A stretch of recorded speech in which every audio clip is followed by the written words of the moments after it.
De l'abondance avec le label France Musique.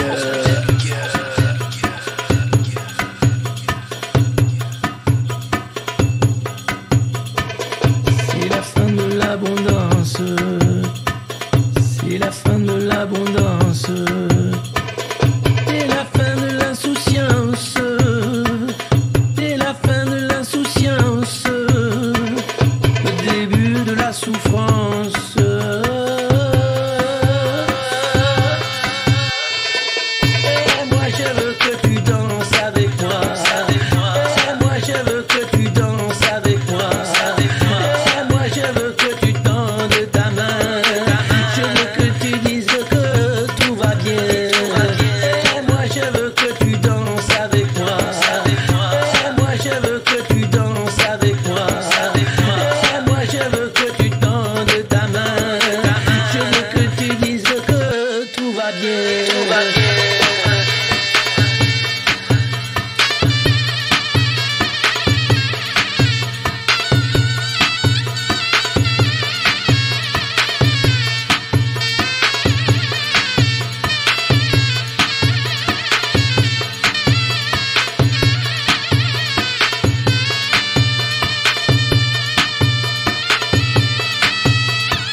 Maintenant le temps de l'enculance.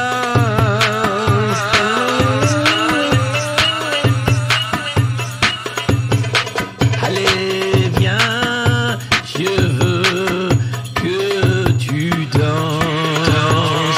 Cher Macron, cher Macron. Nous vivons, et cela pas simplement depuis cet été, ces dernières années, la fin de ce qui pouvait apparaître comme une abondance, celle des liquidités sans coût, celle de la fin de l'abondance de produits, de technologies qui nous semblaient perpétuellement disponibles, la fin de l'abondance de terre ou de matière, et celle de l'eau également, et c'est, je dois le dire aussi, la fin pour qui en avait d'une forme d'insouciance. Et moi je veux que tu danses avec moi, et moi je veux que tu danses avec moi, et moi je veux que tu tendes ta main, je veux que tu dises que tout va bien, et moi je veux que tu danses avec moi, et moi je veux que tu danses avec moi, et moi je veux que tu tendes ta main, je veux que tu dises que tout va bien, tout va bien. C'est fini le temps de l'abondance.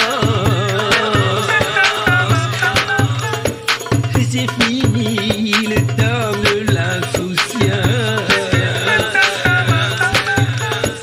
Maintenant commence la danse. Viens danser avec moi.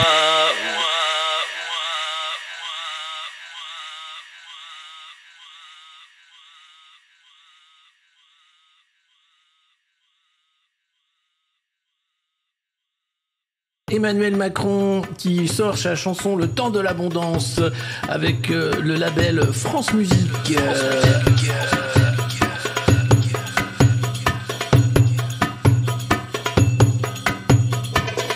C'est la fin de l'abondance. C'est la fin de l'abondance. C'est la fin de l'insouciance. C'est la fin de l'insouciance.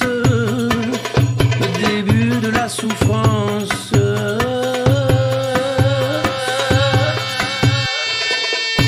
moi je veux que tu danses avec moi. Et moi je veux que tu danses avec moi. Et moi je veux que tu tendes ta main. Je veux que tu dises que tout va bien. Et moi je veux que tu danses avec moi. Et moi je veux que tu danses avec moi. Je veux que tu tendes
simplement depuis cet été, ces dernières années, la fin de ce qui pouvait apparaître comme une abondance, celle des liquidités sans coût, celle de la fin de l'abondance de produits, de technologies qui nous semblaient perpétuellement disponibles, la fin de l'abondance de terre ou de matière, et celle de l'eau également, et c'est, je dois le dire aussi, la fin pour qui en avait d'une forme d'insouciance. Et moi je veux que tu danses avec moi.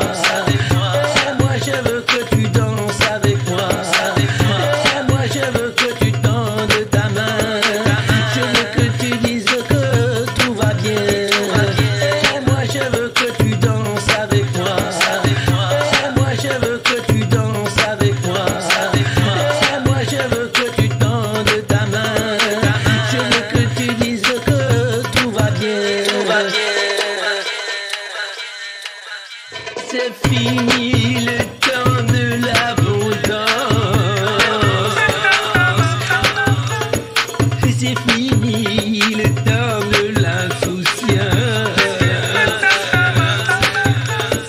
Maintenant commence la danse. Viens danser avec moi.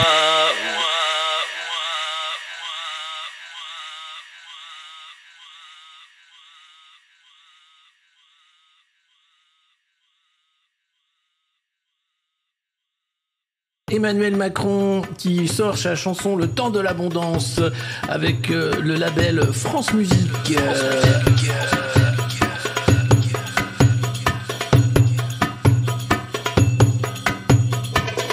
C'est la fin de l'abondance. C'est la fin de l'abondance. C'est la fin de l'insouciance. C'est la fin de l'insouciance. Début de la souffrance.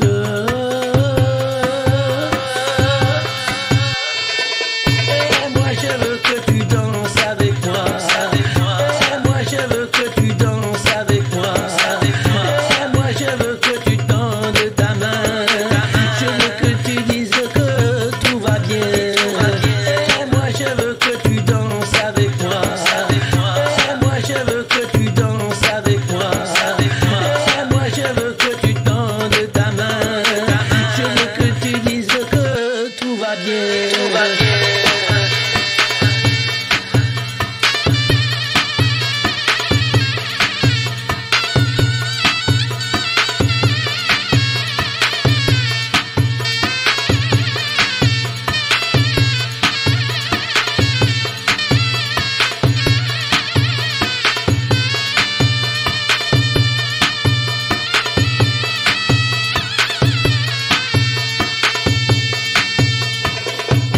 C'est fini le temps de l'abondance.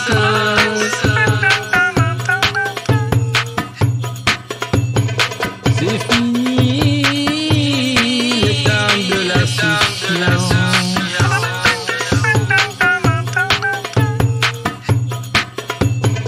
Commence maintenant le temps de l'enculance.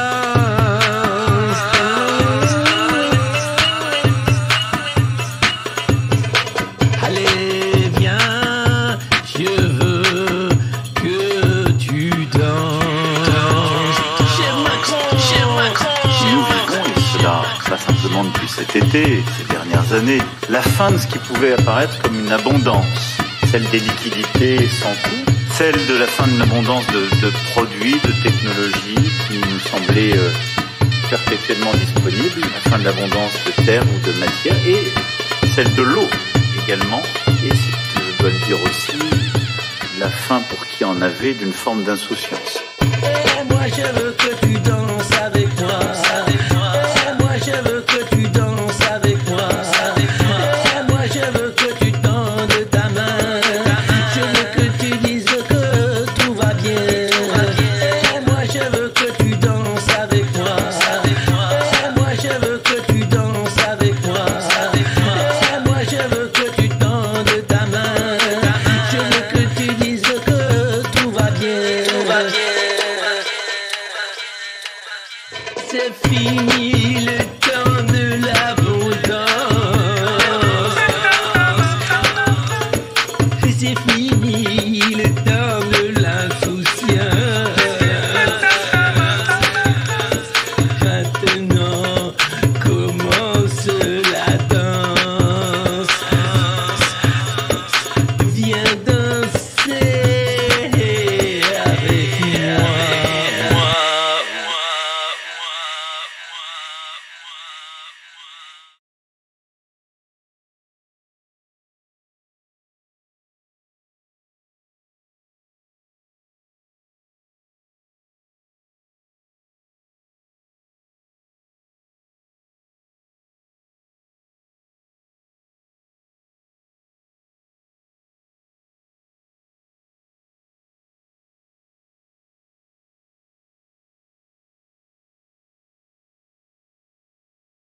Est-ce que là, il y a le son? Normalement, il y a le son là. C'est bon? C'est bon? Est-ce qu'il y a le son? Oui, ça y est. Eh ben voilà. Je ne sais pas pourquoi. D'habitude, il y a juste un bouton appuyé et puis ça fonctionne tout à fait bien. Bon, alors on recommence. Oh putain, ce faux départ de merde.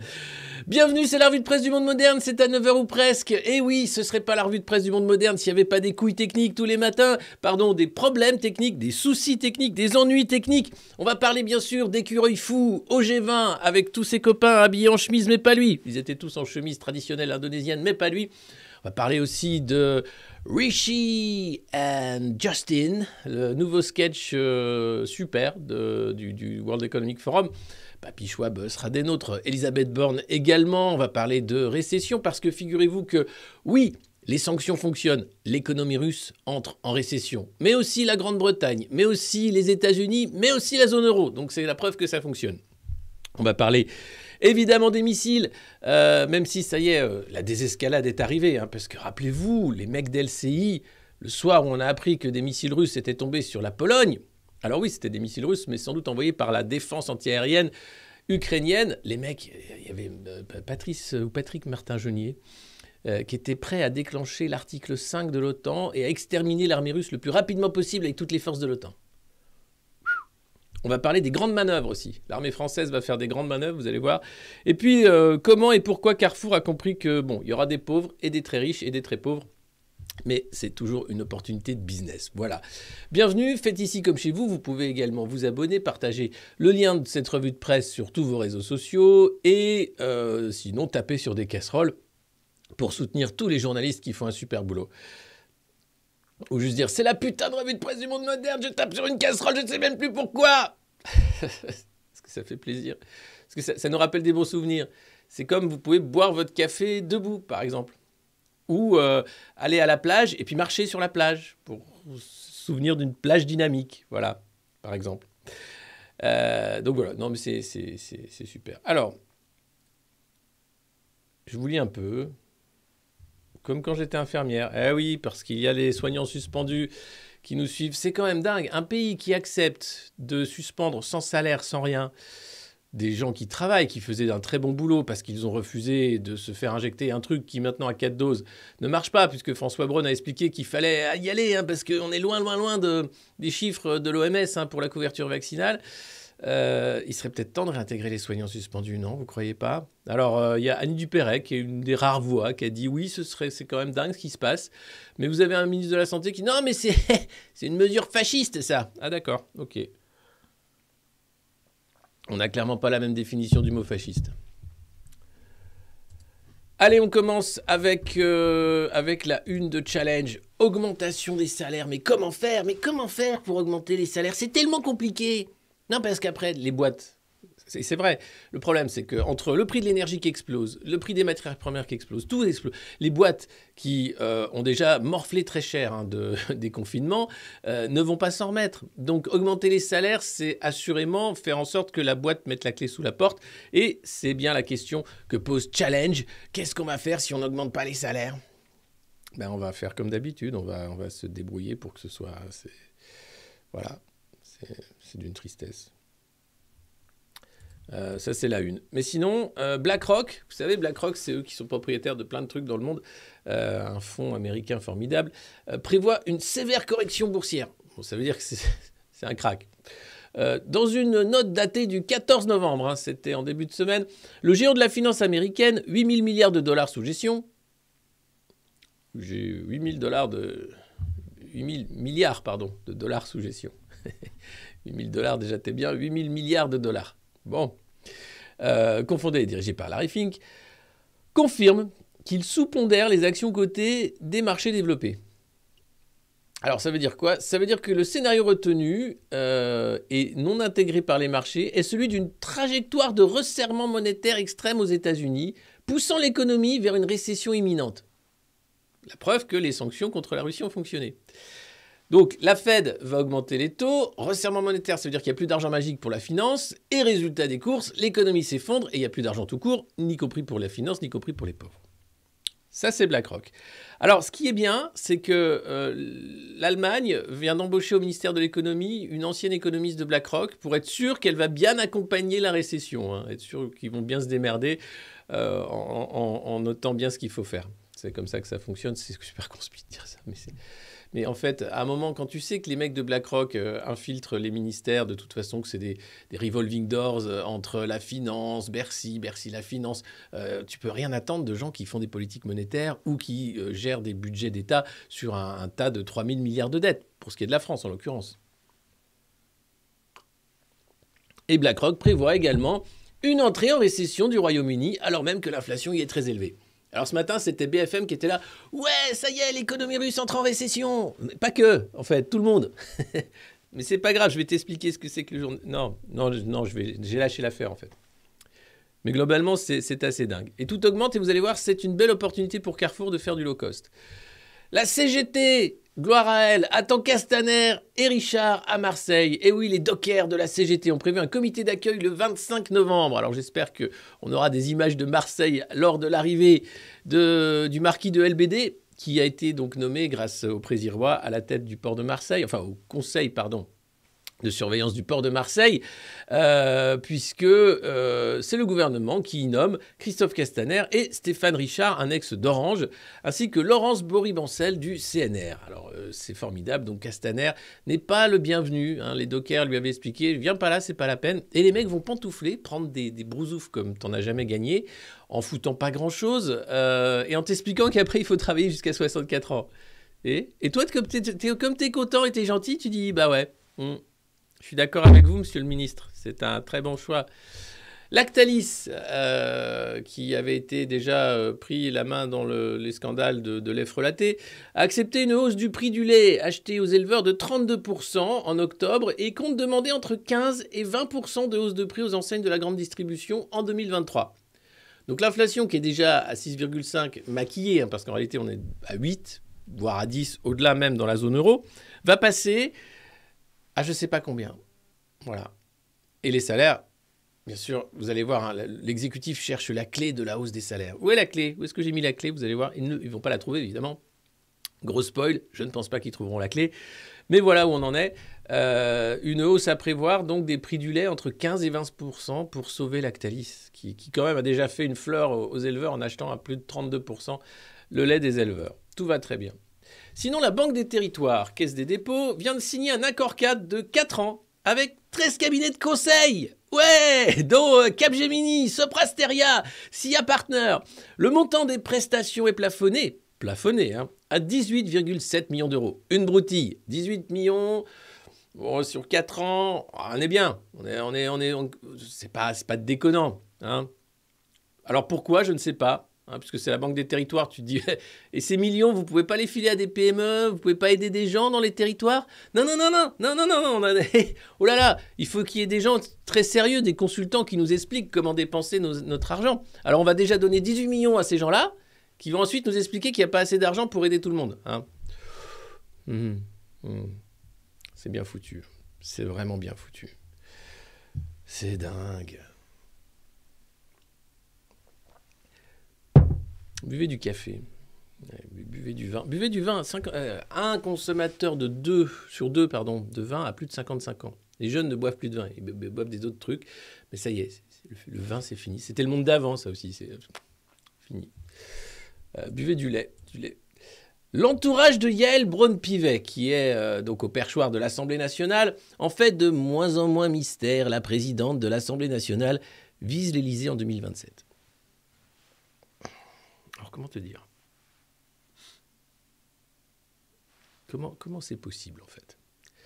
Les mecs, c'est dans 5 ans. Hein. Il n'y en a pas un pour attraper l'autre. Ils sont déjà tous à faire la course à l'échalote, quoi. Je vais être président. Ah, moi, je vais être présidente. Moi, je veux récupérer le truc. Est-ce qu'Emmanuel Macron est d'accord pour que je reprenne la suite, pour qu'il revienne après? Ou est-ce que comment on fait? Donc voilà, elle en fait de moins en moins mystère. Alors je ne savais pas, pour moi c'était même pas dans les cartons, mais apparemment Yaël Braun-Pivet vise l'Élysée en 2027. C'est dingue. C'est globalement dingue. Bajned les copains, Bajned ça veut dire bonjour ici. N'hésitez pas à vous abonner bien sûr si vous nous rejoignez pour la première fois. Partagez le lien de cette revue de presse comme d'habitude. C'est important parce qu'on est loin des 2000 en ce moment. Je trouve que ça y est, on est entre nous. Ça y est, c'est la petite communauté des modernos. On va pouvoir monter un village gaulois, mais ça va. BFM peut continuer de dire des trucs toute la journée pour expliquer que c'est la guerre mondiale. Le Secret Service américain, the American Secret Service, consacre $1 million par jour à la protection de Joe Biden. $1 million par jour. I love ice cream. Where is my... Repeat the line. $1 million par jour. Les États-Unis, c'est un pays en faillite, hein, où les mecs, pareil, ils savent même plus comment. Enfin, c'est $1 million par jour pour la sécurité du président of the United States. POTUS. Je ne sais pas combien ça nous coûte, nous, écureuils fous, mais je crois que rien que pour la moumoute, doit y avoir 30 000 balles par mois qui partent. Par mois, hein, coûte moins cher quand même. Parce qu'on a des sous-marins. Vous allez voir, waouh. Ne ratez pas le passage sur les grandes manœuvres de l'armée française. Hein. Si, je vous promets, c'est tout à l'heure dans la revue de presse. C'est très prometteur. Mais là, quand même, $1 million par jour à la protection. Alors, la protection, ça concerne peut-être aussi les protections nocturnes, les protections dans l'avion pour pas qu'il tombe. Enfin, c'est peut-être beaucoup plus large que la sécurité physique du président, vous voyez. Je sais pas. Mais $1 million par jour, c'est énorme quand même, pour protéger le POTUS. Alors, je pense que c'est n'importe quel POTUS. Hein. Voilà. Depuis Kennedy, ils sont un peu comme ça, quoi. Sinon, c'est en une du Parisien aujourd'hui en France, un journal qui appartient à Bernard Arnault, gloire de l'entrepreneuriat français, Didier Deschamps qui fait une petite interview avec les lecteurs du Parisien, autour d'un baby-foot. Avec mes joueurs, je ne parle jamais de ma première vie. Alors, il pose quelques questions. Est-ce que c'était mieux d'être joueur ou entraîneur? Et il dit c'est mieux d'être joueur quand même. Question sur le Qatar. Est-ce que vous êtes pour ou contre que ça se passe au Qatar? Oh, vous savez, c'est pas moi qui décide, hein, c'est les instances internationales. Bon, après, je fais ce qu'on m'a demandé de faire. Hein. Voilà. 2 pages quand même hein, pour parler foot, puisque la Coupe du Monde de football commence la semaine prochaine. Avec l'équipe de France qui va jouer tout ça. Et au Qatar. Alors, le président de la République a dit qu'il ne fallait pas politiser le sport. C'est très mal. Donc, on ne parlera pas de politique hein, au Qatar, surtout pas des montres offertes à Michel Platini ou des cadeaux offerts à Nicolas Sarkozy. On en parlera quand même tout à l'heure. Mais voilà, c'est la semaine prochaine. Voilà. Didier Bourdon sera sur... Je ne sais pas si Didier... Mais ça risque d'être un beau fail. Toujours dans le Parisien aujourd'hui en France, à Kherson, ce collabo a été arrêté sous nos yeux. Et oui, Roman aura tenu 3 jours à mimer le bonheur de la libération. Ce juriste, qui vit dans un quartier cossu de la ville, a été interpellé lundi. Et vous allez voir, c'est des histoires mais terribles. C'est comme nous, la libération. Hein. C'est un truc, c'est règlement de compte à tous les étages. Alors ça, c'est Roman. Il a mis son petit drapeau jaune et bleu, il est content, il a accueilli les forces ukrainiennes à Kherson en disant « Merci, merci, merci ». Mais en fait, il était pro-russe, cet enculé. Eh ouais, les milices, l'armée de libération a trouvé chez lui des drapeaux russes. Et surtout, il y a eu le témoignage d'un voisin. Eh oui, ça c'est le voisin. C'est Alexander qui a dit que Roman était un gros salopard. Eh oui, parce qu'il lui a tiré dessus le jour de la libération. Apparemment, ils se sont battus pour des histoires de SUV. Hein. Globalement, les mecs se battaient, bon voilà. Mais Alexander a alerté les autorités. C'est beau l'humain parce que, quelles que soient les latitudes, quelles que soient les époques, c'est pareil. C'est pareil. C'est quand même un truc où tu es à peu près sûr d'avoir des mecs comme ça qui vont dénoncer leurs voisins, qui vont se faire la merde entre-temps. À savoir, tiens, je t'ai bien eu. Il a mangé de la choucroute. Et alors, c'est un plat allemand. Non, mais écoutez, c'est pas... Alors, Alexander, il a un sacré manteau, j'avoue. Hein. Sur une veste de survêt. Et donc, il a été blessé au cou quand il s'est battu avec le collabo, quoi. Alors, c'est un article de propagande, évidemment, hein, pour dire que l'armée ukrainienne est gentille comme tout. Un soldat agite sous le nez de Roman un drapeau russe. Le moins discrètement possible, dans la rue pavillonnaire où sont sortis quelques voisins. Les mots pleuvent en rafale. « On l'a trouvé chez toi! Baisse la tête, espèce de rat pro-russe !» Tu as menacé tes voisins. Tu as travaillé avec les Russes. Baisse la tête. Sympa. C'est sympa. Le drapeau, infamant, s'étale bientôt bien haut sur la halle à côté du suspect. Comme on marquerait au fer rouge la bête malade. Ça, c'est les journalistes du Parisien. Ils sont taqués, là. Ils ont vu une scène. De temps à autre passent des voitures de civils qui saluent enjoués les policiers d'élite, lesquels répondent sur un ton tout aussi amical, avant de reprendre leur masque plein de haine rentrée face aux traîtres. Il n'y aura pas de coup, hormis quelques claques humiliantes derrière la tête. Ah mais c'est des coups, hein. C'est des coups quand même, hein. C'est quelques claques humiliantes derrière la tête. Mais il n'y aura pas de coup. Non, non, vous inquiétez pas. D'accord. C'est la justice qui le punira, pas nous, rassure en aparté un soldat. Eh ben, dans son cas, il peut risquer 10 à 15 ans de prison. On sait qu'il aidait les occupants et qu'il menaçait les gens dans son quartier. Il a blessé quelqu'un. Ah ouais. Tout ça grâce à Alexander, quand même. Le bon citoyen. Voilà. De tout temps, sous toutes les latitudes, l'humanité ne déçoit jamais. Sinon, la thèse du tir accidentel qui se dessine en Pologne, et oui, rappelez-vous, hein, c'était avant-hier soir, mardi soir, on apprend que 2 missiles sont tombés, ou un missile je crois, en Pologne, tuant 2 personnes tout de même, en provenance du ciel ukrainien. Alors il faut savoir que l'Ukraine a été bombardée par la Russie sur toutes les infrastructures, il y a eu un mort à Kiev, il n'y a plus d'électricité dans une grande partie du pays. Et donc, beaucoup pensaient que c'était un missile russe qui avait raté sa trajectoire. Mais très rapidement, Joe Biden et ses collègues de l'OTAN ont dit non, on va pas déclencher l'article 5 parce que c'est tombé sur la Pologne, déconnez pas. C'est peut-être un missile russe, mais c'est un missile russe de protection antiaérienne, sans doute tiré par les forces de défense ukrainiennes et qui, malheureusement, a un peu retombé sur la Pologne. Donc voilà. Alors, Zelensky, le soir même, expliquait que ça y est, les Russes attaquaient la Pologne, qu'après ce seraient les pays baltes, que ça irait très vite et qu'il fallait très très vite en finir avec les terroristes russes. On ne l'a pas entendu depuis, mais il continue de défendre la thèse quand même globalement que c'est pas lui, c'est eux. Cette guerre doit cesser le plus rapidement possible. J'espère que l'épisode de désescalade qui a été montré à l'OTAN avec ce missile tombé sur la Pologne va dans le bon sens, qu'on va arriver peut-être à des négociations, surtout que Kherson est libéré, que les forces ukrainiennes continuent d'essayer d'avancer et de récupérer d'autres villes du territoire. Voilà, en expliquant ça, mais voilà, on peut pas... alors, ce qui est marrant, c'est que on sait toujours pas officiellement qui a fait péter Nord Stream. Et c'est marrant parce que Engie a quand même 9% d'actionnariat de Nord Stream. D'autres boîtes, allemandes également, sont copropriétaires de ce projet gazier. Mais c'est comme si on s'en foutait. C'est comme s'il fallait surtout pas dire qui a fait ça. Alors, généralement, quand il faut surtout pas dire qui a fait ça, c'est qu'il y a un loup énorme. Alors, c'est un peu comme le Covid et le « Non, ça vient pas d'un labo !»« Oui, peut-être. Non, mais c'est le pangolin. Non, mais pas que. Mais oui, mais non, mais taisez-vous. » Donc, il y a un loup. Donc voilà. Donc là, ça commence à se voir. Les mecs essayent, je pense, de calmer Zelensky en disant non, arrête, on veut pas faire la guerre totale. Hein. On va essayer de libérer autant qu'on peut de l'Ukraine, mais calmos. Mais globalement, c'est un truc assez foireux. Et donc l'OTAN enquête bien. Hein, et là, ils ont tout de suite trouvé. Mais alors, pour Nord Stream, c'est bizarre. Hein, l'OTAN, c'est secret défense là. C'est non, on peut pas le dire. Ah ouais, mais pourquoi alors là on sait que c'est pas un missile russe d'un coup qu'est-ce qui s'est passé les gars? Hein? C'est dingue.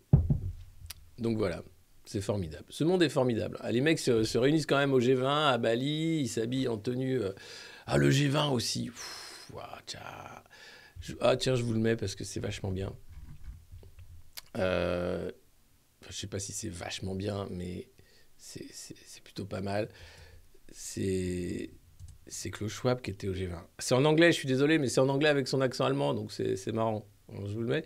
C'est quand même le meilleur méchant de James Bond qu'on ait trouvé, quoi. Tu pouvais pas l'inventer, Klaus Schwab. Hein. Of course, if you look at all the challenges, we can speak about a multi-crisis. An economic, a political, a social, an ecological, an institutional crisis. But actually, what we have to confront is a deep, systemic and structural restructuring of our world. And this will take some time. Restructuring. Ouais, le mec, tu peux pas long. Restructuring. It's a new world at the transition. Il est incroyable. Il est incroyable. Qu'est-ce qu'il fout là? Bah, comme Ursula, elle était au G20. Hein, c'est des mecs, ils sont là, c'est des courroies de transmission. Donc à un moment, ils sont là. Est-ce qu'on est bien tous d'accord? Oui. Est-ce que le monde doit rester uni? Oui. Est-ce que la Russie, c'est les gros méchants? Bah oui, oui, oui, oui, oui, oui, oui. Et le Qatar? On parle pas le foot, on a dit le foot. Oui. Et qu'est-ce qu'on fait de l'argent magique? On le mange. Ah non. Non, ça c'est les pauvres qu'on va manger. L'argent magique, on le garde. Ah oui, c'est vrai. Formidable quand même, Klaus Schwab, qui t'explique hein, clairement que oui, il y a une transition qui va se faire et qu'après on aura un monde encore plus fort. Donc là, je vous ai fait le président, mais attendez, parce que vous en avez deux autres qui sont super au débat. C'est Richie et Justin qui se filment, c'est une vidéo de Number 10, en train de passer un coup de fil à Volodymyr. Vous allez voir, c'est super. Prime Minister Trudeau, Prime Minister Sunak, President Zelensky, please go ahead, you're online. Hello, Volodymyr. It's Rishi and Justin. I really wanted you to hear from us as friends. We absolutely know how difficult yesterday was. It was horrific for you and your country, and we have called it out in the session that we've just had and on the media here this morning, and we made that point loud and clear to everyone who was here that what your country had to live through yesterday was unacceptable and represented yet more barbarity from the Russians. We stood united in condemning it. Rishi and I really wanted to reach out to reassure you, to show you we're standing with you, and to say we're gonna figure out this step by step all together. Thank you, Volodymyr. Talk to you soon. 10 Downing Street. Allô? Hey, allô? Volodymyr? Yes, it's Richie and I. Yes, yes, all together in this. Yes, yes. You talking to me? You fuck my wife? You, how much? $10 billion. Hey man, that's a lot of money. I need to go. Thank you. Bye. Yes, all together, man. Yeah, you my bro. Yeah, you my bro, mate. C'est des world leaders, hein, faut pas déconner. Alors, en parlant de world leader, vous allez voir, c'est Justin. Justin, putain, qu'est-ce qu'il s'est pris cher. Alors, vous avez au G20, ils sont tous là avec leurs petits serviteurs masqués et ils se font un peu genre, c'est moi le chef, tu sais. C'est un peu moi le chef. Et il y en a un qui est arrivé, et c'est pas le chef, c'est l'empereur de l'Empire du Milieu. C'est Xi Jinping. Et ben, Xi Jinping, il a expliqué à Justin que, ça se fait pas ce que t'as fait, mec. Alors, c'est en anglais, je vous explique après la scène, mais vous allez voir que Justin, il a du mal à marcher après. C'est quand même particulier.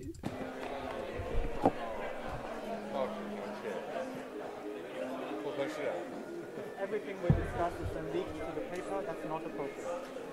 而且我们也不是那样进行的。 And that's not how the way the conversation was 如 conducted. 果有诚心，咱们就以互相尊重的态度来进行很好的沟通， If there is 否则这个结果就不好说了。 if In there is Canada, we sincerity believe on in your part, free and open and frank dialogue, and that is what we will continue to have. We will continue to look to work constructively together, but there will be things we will disagree on, and we will have 也可以谦虚。创造条件，创造条件。 Let's create the conditions first. 好。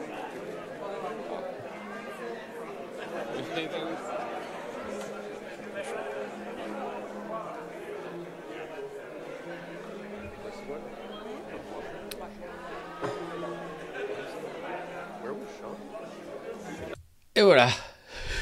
C'est quand même un truc de dingue. Donc, Xi lui explique, écoute mec, hier on s'est vu, tout est sorti dans la presse. On bosse pas comme ça, hein, ok? Et l'autre, mais non, mais on bosse, on est super content de bosser avec vous. En fait, on est... Ouais, ta gueule. On en reparlera. Hein, mais pour le moment, c'est bon, casse-toi. Et après, il se retourne et il s'en va comme ça. Hop, il a failli taper dans une serviteuse masquée. Et après, hop, il évite les 2 gardes masqués et il s'en va avec son costume trop petit. C'est formidable. Non, mais c'est formidable. Et c'est vrai que si, on dirait un peu Winnie l'ourson. Mais Winnie l'ourson avec l'arme atomique, quoi. C'est genre... Oh, qui a pris dans mon pot de miel? Oh, Tigrou, c'est encore toi? Ouais, Winnie. C'est pas Tigrou, c'est l'écureuil fou qui revient, putain. Et c'est quel bordel. C'est Winnie l'ourson. Et Joe Biden, c'est Bourrico. Je sais pas s'il parle Bourrico dans Winnie l'ourson. Si, il doit parler. En tout cas, c'est ultra gênant, quoi. Le mec, c'est ton leader. Hein. C'est ton petit leader à toi. Chacun en a un, tu sais. C'est comme les Pokémon. On distribue les cartes au début. Tu sais pas sur quoi tu tombes. Lui, son attaque éclair, c'est... Pas vacciné, t'as 6 ans, t'as pas ta 4e dose. Pousse-moi, ça, hostie, tabernacle. Mais demande à tes parents de te faire vacciner, c'est pour Noël. Bon, lui, c'est son attaque éclair. Il te bloque tes comptes en banque aussi quand tu fais le convoi de la liberté. Nous, on a écureuil fou. Son attaque éclair, c'est... le monde doit rester uni. Et c'est le LBD, sinon... Ouh, attention. Joe Biden, attaque éclair... c'est autre chose. C'est des forces vives différentes. Et là, mais non, mais ce truc, tu te dis, mais les gars, mais c'est pas sérieux. Entre la vidéo avec Rishi Sunak, celle-là, là. Salut, ça va? Ouais. Et le côté genre, casse-toi, écoute, casse-toi. On se dit finalement, vous savez quoi? On a une chance formidable d'avoir Emmanuel Macron comme président. Parce que c'est le meilleur président que la France ait jamais connu et parce que c'est un world leader d'exception. Alors, seule question qui s'est posée, c'est que Brigitte n'était pas présente au G20, alors que la plupart des épouses des dirigeants internationaux y étaient. Il faut savoir que Brigitte est très occupée en ce moment, c'est notamment la semaine de protection de l'enfance. Ça tombe bien, 48 pédophiles viennent d'être arrêtés, hein, dont certains élus. On en parle tout à l'heure. C'était juste un article dans Le Parisien, sinon c'est nulle part. Pourtant, c'était dans une brève AFP avec France Info. Mais globalement, non, ça ne fait pas la une. Hein, c'est pas énorme. Et elle fait les pièges jaunes également. Donc, bon, les pièges jaunes, hein, depuis Claude Chirac, on ne présente plus. On est passé des pièges jaunes aux pièces oranges, hein, puisque la pièce jaune, bah, c'est quand même de l'argent. Pas déconner avec ça. Hein. Donc, voilà, des petites pièces oranges de 1 centime, de 1 cent. Voilà. Donc Jean-Brigitte n'était pas au G20 et ça a été une tristesse, hein, pour beaucoup de world leaders. Et Joe Biden a raté aussi quelques dîners parce qu'il avait autre chose à foutre. Après la fin de la ristourne, l'exécutif craint le spectre des gilets jaunes. Sans déconner. Bah oui, parce qu'hier, c'était la fin de la ristourne de 30 centimes à la pompe. Alors, tous les gens étaient allés avant, hein, pour essayer de faire le dernier plein, tu vois, de l'abondance. Et maintenant, objectif voiture électrique 2035. Hein, donc objectif, plus de voitures en 2035, puisque tu pourras plus te payer ni l'essence, ni la voiture électrique. Donc objectif, marathon. Hein, il faut essayer d'arriver à courir 42 km pour pouvoir aller au travail en courant et revenir le soir en courant. Hein, et donc être à environ une 20aine de kilomètres de son lieu de travail, c'est jouable. Ça évitera de prendre les transports en commun. Ça permettra aussi de faire de la prévention sur les maladies cardiovasculaires. C'est quelque chose qui va bénéficier finalement à l'ensemble de la société. Hein. Et puis sinon, pour les plus chanceux d'entre nous, ils seront peut-être propriétaires d'un vélo. Et là aussi, le vélo, c'est aussi tout à fait très bénéficiaire pour l'ensemble de la société. Pour les autres, démerdez-vous. Mais voilà, donc ayant peur du gilet jaune, ils n'ont pas baissé la vitesse à 110 sur les autoroutes. Ils se sont dit, alors... Il y a un truc qu'on a essayé avec Édouard Philippe, tu sais, le mec qui a perdu ses sourcils. En fait, on avait baissé la vitesse à 80 km/h sur les nationales et on avait fait en sorte que l'essence augmente avec une taxe pour sauver la planète. Et bizarrement, ça n'a pas marché. Alors bon, les mecs, ça va, on les a massacrés, ils sont rentrés chez eux et ils ont dit merci. Mais bon, là, je me suis dit, bon, on pourrait faire en sorte que l'essence soit encore plus chère, faire encore plus de mesures pour sauver la planète, avec par exemple un plan de sobriété énergétique, et on pourrait limiter par exemple la conduite sur autoroute à 110 km/h. Qu'est-ce que t'en penses, toi? Qu'est-ce que t'en penses, Elisabeth? Oui. Alors, c'est Clément Beaune qui parle de l'acceptabilité générale, c'est-à-dire qu'une mesure, pour qu'elle soit acceptée, il faut quand même avant faire beaucoup de faux sondages sur BFM, il faut embaucher un cabinet de conseil qui va faire de l'ingénierie sociale, il faut faire en sorte que les cons soient d'accord. Hein. Ça prend du temps de convaincre les cons, même s'ils sont convaincus déjà, puisqu'ils sont cons. Mais il faut le faire. Et à la fin, les mecs sont « Ah oui, mais oui, putain, j'y avais pas pensé plus tôt. Est-ce que je peux remettre le masque ?»« Ah oui, c'est conseillé, c'est conseillé. Tu peux le... C'est bien, aussi. » Oui. N'oublie pas tes gosses aussi, ils ont des sales gueules. Merci, voilà, c'est bien. Donc voilà, non mais c'est super. Et donc là, ils savent très bien que l'acceptabilité n'est pas au rendez-vous. Hein. Et non, puisqu'il y a l'inflation, puisque les gens perdent leur emploi, puisque bon, c'est la crise. Hein. Donc dire aux gens, vous allez en chier, ça c'est le petit chapeau d'Inde. Si les gens se demandent ce que c'est machin, c'est le petit chapeau d'Inde. Donc ils ont dit, non, on va pas le faire, c'est complètement ridicule. Hein. Alors j'attends l'allocution de Macron, ça devrait être dans 15 jours, 3 semaines. Il va revenir du G20, de sa petite tournée internationale, il va sans doute faire un truc en disant, bon, nous avons évité une guerre mondiale grâce à la cohésion du monde uni et multipolaire. Et dorénavant, je propose aux Français de se chauffer à 18 degrés. Oui, parce qu'on a appris que grâce à Linky, quand tu coupes les chaudières entre 12 et 14 heures, eh ben, tu sauves à peu près la consommation de tous les Français sur je ne sais plus combien. Enfin bref, ils ont fait des calculs formidables pour dire que oui, ça marche. La sobriété énergétique, ça marche.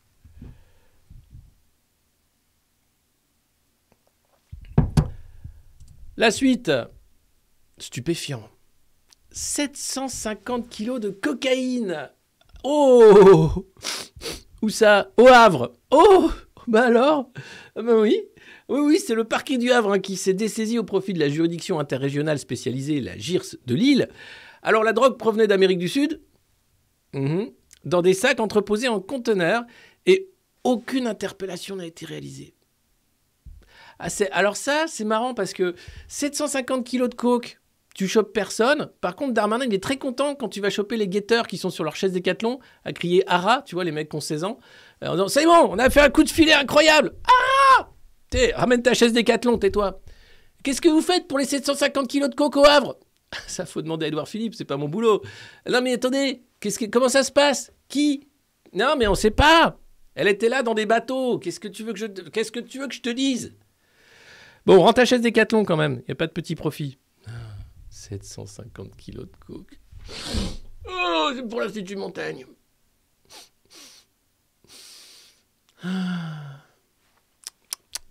La drogue, c'est mal.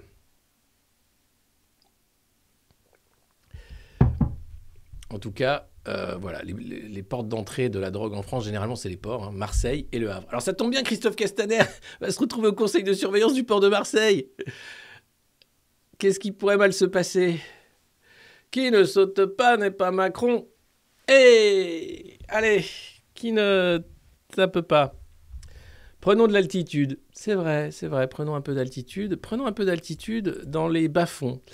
48 pédocriminels présumés placés en garde à vue en France. Un coup de filet, une opération qui visait les téléchargeurs de vidéos et de photos de sévices sur des jeunes enfants. Parmi les suspects, des élus ou des personnes travaillant au contact des jeunes mineurs. Alors ça fait froid dans le dos, c'est proprement scandaleux évidemment. C'est un coup de filet comme il y en a parfois hein, aussi. L'Allemagne, on a pu en faire quelques fois des coups de filet. Je cherche l'article, excusez-moi, pour pouvoir vous lire plus en détail ce qui s'est passé. Voilà, il est là.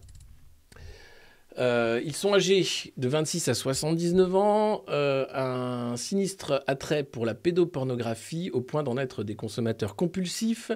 Ces suspects, tous des hommes. Ça va donner raison à Sandrine Rousseau.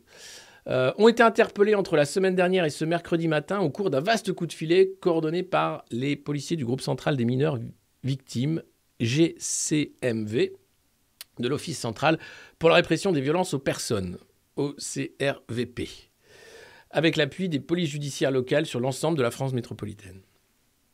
7 de ces hommes étaient déjà connus pour des délits de même nature et inscrits au fichier des délinquants et criminels sexuels. Alors, ces pédocriminels présumés ont été identifiés à l'issue d'un travail de détection sur Internet mené par les enquêteurs avec l'aide d'un logiciel américain surpuissant, le Child Protection System. Donc c'est un logiciel américain. Nous, on n'a pas développé nos trucs encore.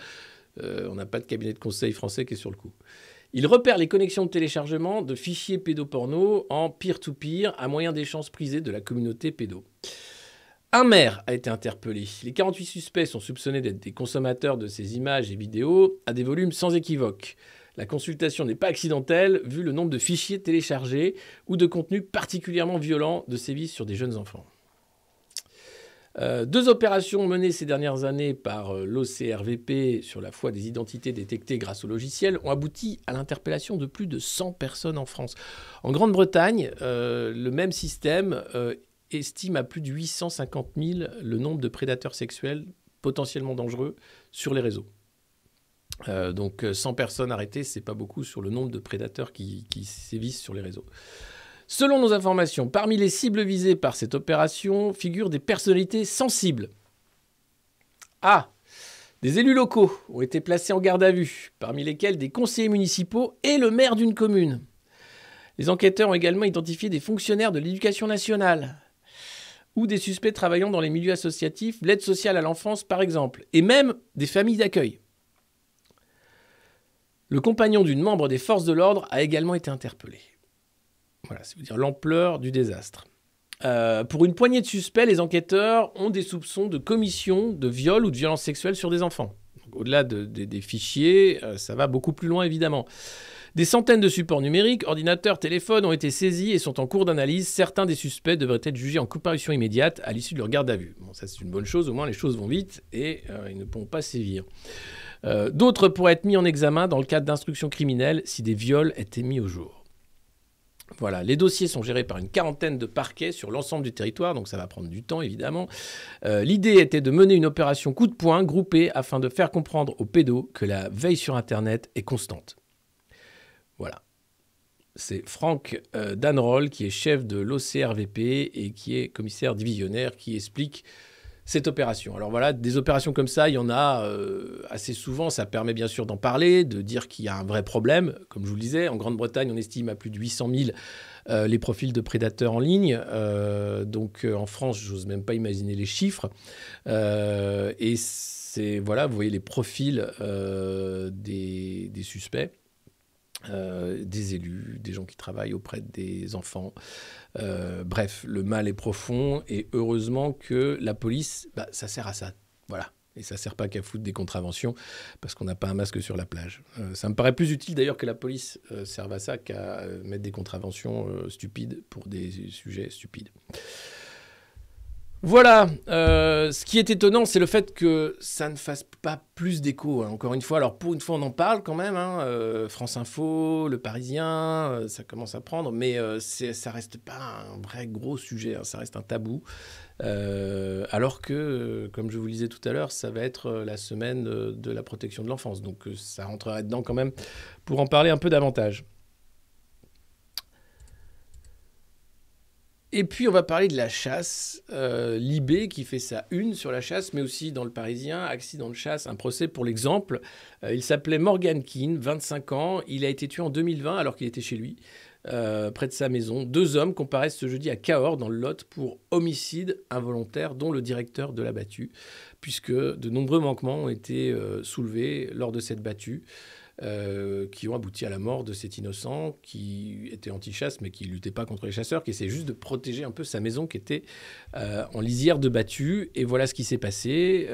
Eh bien, si j'avais attendu de bien l'identifier, j'aurais pas tiré.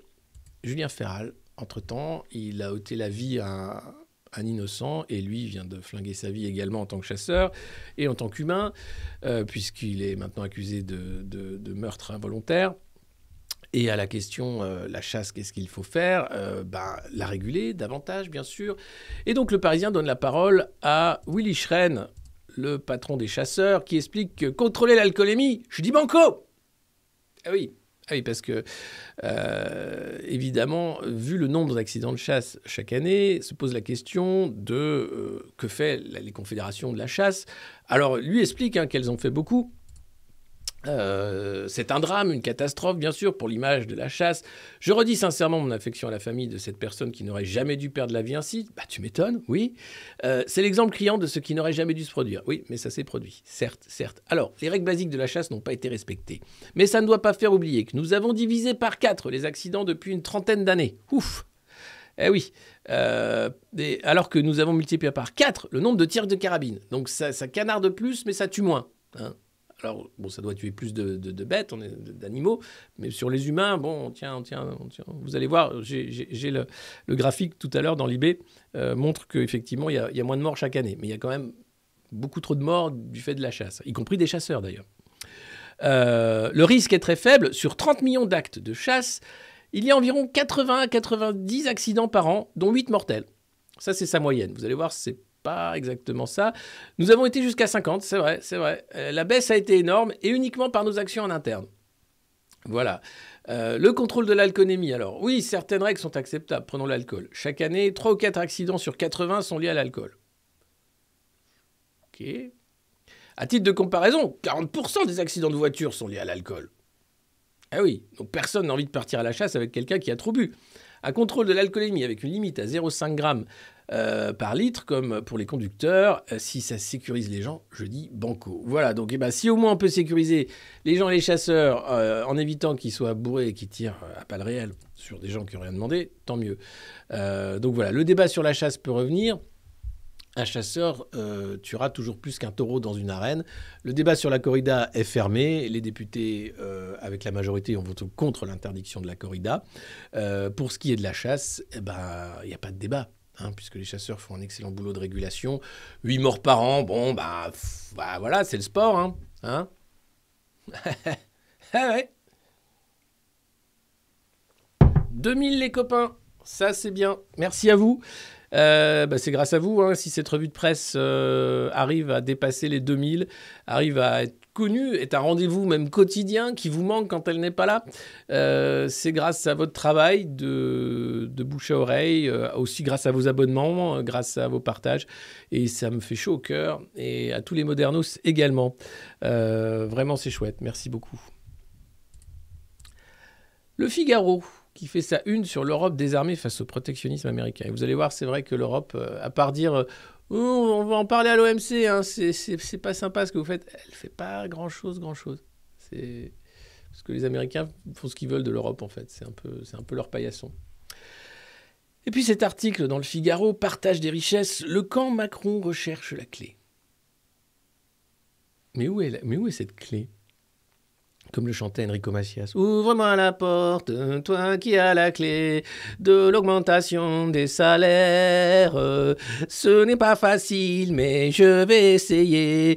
Je vais demander à Bruno Le Maire. Et Bruno, il va faire pour la clé. Par contre, il l'emploi. Ah bah oui, mais non, mais ce qu'on veut, c'est la clé de l'augmentation. Non ? La clé du partage des richesses. Non ? Non, mais la clé de l'emploi, vous ne l'avez pas non plus, puisqu'il y a 3 millions de chômeurs. Mais c'est quoi ce trousseau de clés ? Ça, c'est la bombe atomique. Oui, d'accord, ça, c'est la bagnole du président. Oui, ça, c'est... Non, mais ça... Oh, le coffre de Benalla ? Ah bah, c'est bien, mais je la prends, celle-là, tiens. Non, mais alors, donc, dans toutes ces clés du partage des richesses, non, ils ne trouvent pas, c'est compliqué. Alors, il y a une piste, c'est le dividende salarié. C'est-à-dire... C'est injuste qu'il n'y ait que les actionnaires qui s'en foutent plein la panse. Ce serait bien de temps en temps de donner un peu de brousouf à ceux qui bossent.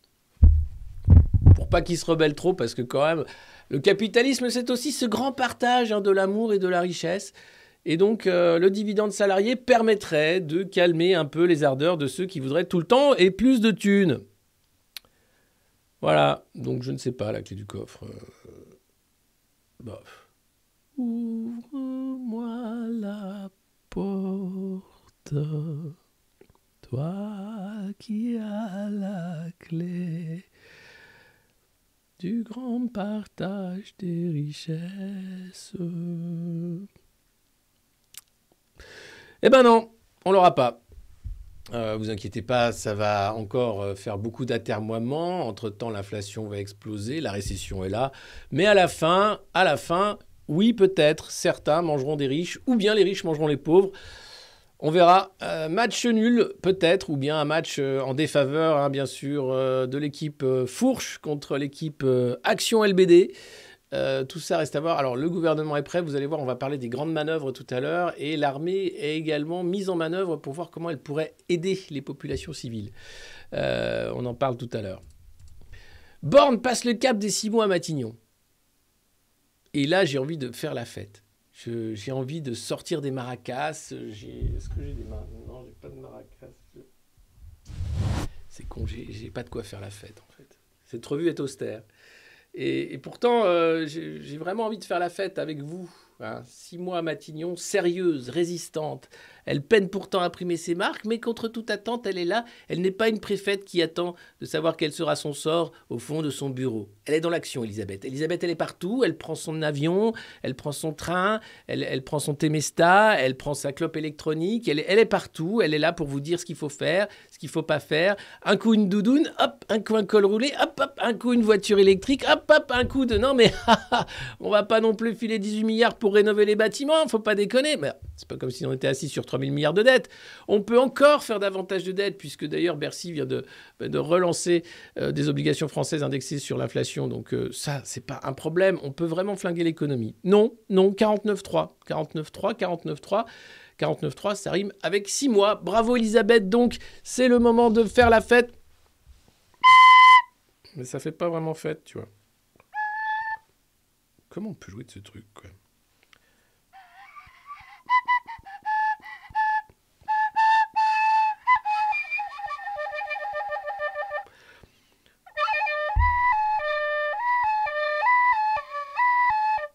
Ça, c'est affreux.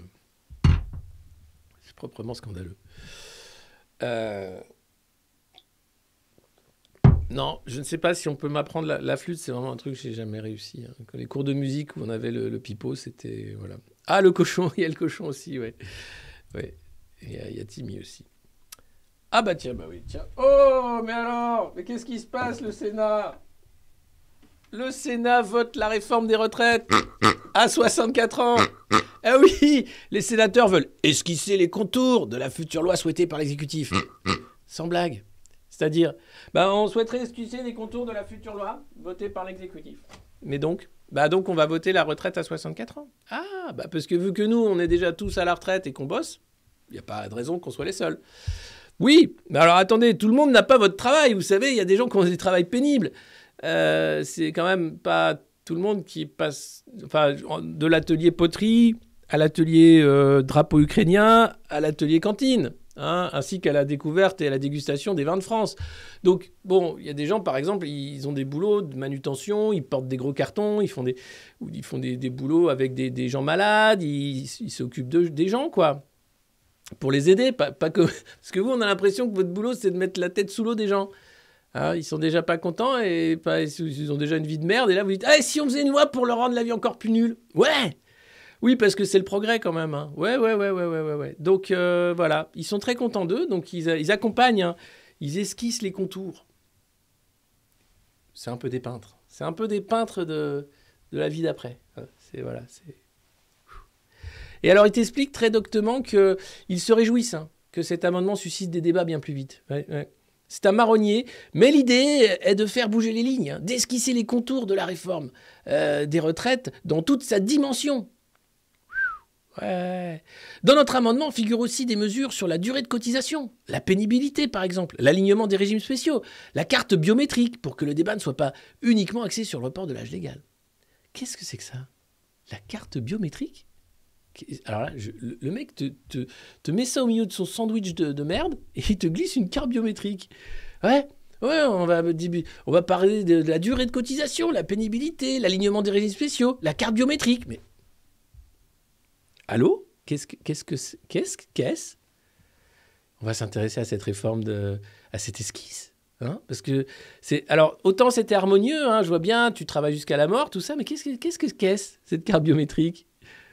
Michel le sénateur, qu'est-ce que c'est? Bon, je sais pas vu. Et vous allez voir que ça passe, bien sûr.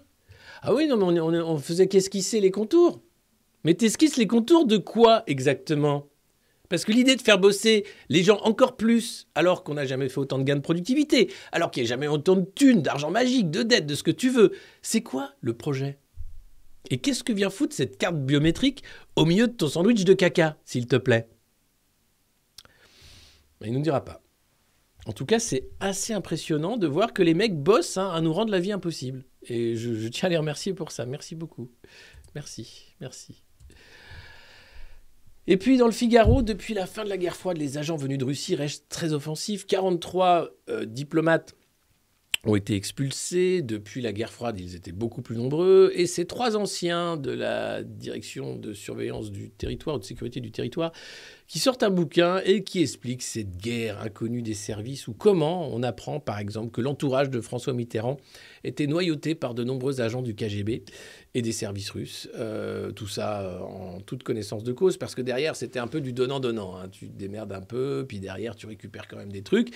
C'est la vie, hein, et ça continue, l'espionnage est quand même un sport auquel toutes les nations s'adonnent, et avec grand plaisir d'ailleurs. On continue avec, avec ce que je vous disais, le fait que Washington s'en a rien à foutre, en fait, de faire des mesures protectionnistes, puisque c'est les Américains, ils font ce qu'ils veulent. En fait, ils ont décidé un jour, ils ont dit, c'est le monde, tu vois, ça c'est le monde. Tu vois, John Junior, c'est le monde. On fait ce qu'on veut. Mais pourquoi, Daddy?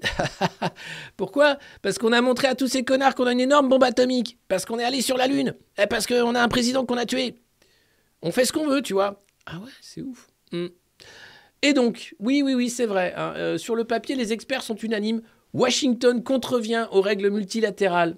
Ah là là, l'article 3.1.b de l'accord de l'OMC spécifie bien que les subventions subordonnées à l'utilisation de produits nationaux sont contraires aux règles de l'Organisation mondiale, indique Cécile Rapaport de l'Université de Rennes. Et du reste, Thierry Breton n'exclut pas de saisir l'OMC. Il faudra aller devant l'OMC et envisager des mesures de rétorsion, menace-t-il, se disant prêt à aller au bout. Sacré Thierry, va. Damn you, Thierry. You're a fucking clown, you know that? I love the way you are, Thierry. Don't change anything. No, not the haircut, no nothing. You're great, man. Keep on making us laugh. Et oui, parce que les États-Unis ont choisi une loi de réduction de l'inflation, l'IRA, de 7 500 $ de crédit d'impôt pour acheter une voiture électrique produite en Amérique. Nous, on veut te faire te remplacer ta voiture pétrole par une voiture chinoise ou américaine, parce que on n'en produit pas assez en Europe de toute façon, et que on ne respecte, nous, les règles de l'OMC, nous. Ah d'accord. Et alors Thierry Breton? Yeah, Thierry, go on, make us laugh. Dès le mois d'août, j'ai tiré la sonnette d'alarme. Je vois l'impact de cette IRA mis sur la table, qui fait craindre une distorsion de concurrence. Bah alors Thierry, just call the OMC, I'm looking at you, man. C'est n'importe quoi, putain. Donc les Américains font ce qu'ils veulent, puisqu'ils ont décidé qu'ils faisaient ce qu'ils voulaient dans ce monde-là. Hein, t'as le principe d'extraterritorialité qui n'a jamais été remis en cause.